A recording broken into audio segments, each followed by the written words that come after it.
In today's video, I'm going to teach you how to manage your Walmart purchase history and what you need to know about deleting it.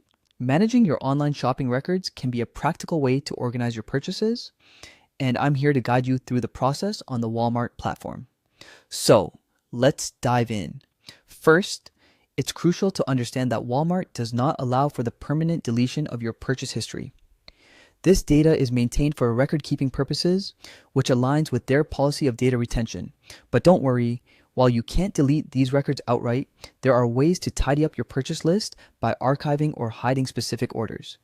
This means you can still streamline your view without removing the purchase details entirely from your account.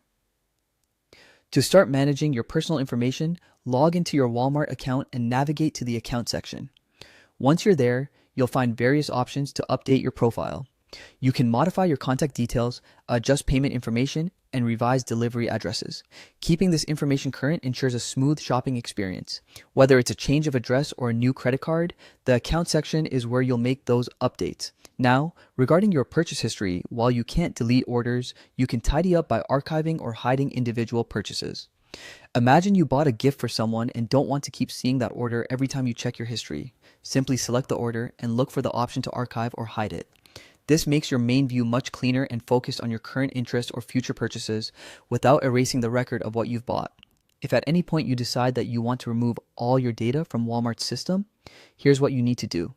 You'd have to delete your entire Walmart account. On the app or the website, navigate to the account section once again, and you'll see an option that says Request to Delete Account. Choosing this option wipes out all your data from Walmart.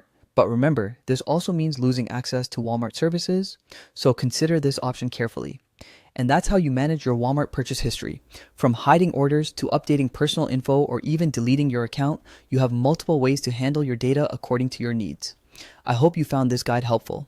If you did, please give it a like and subscribe for more quick and easy guides. Thank you for watching and happy shopping.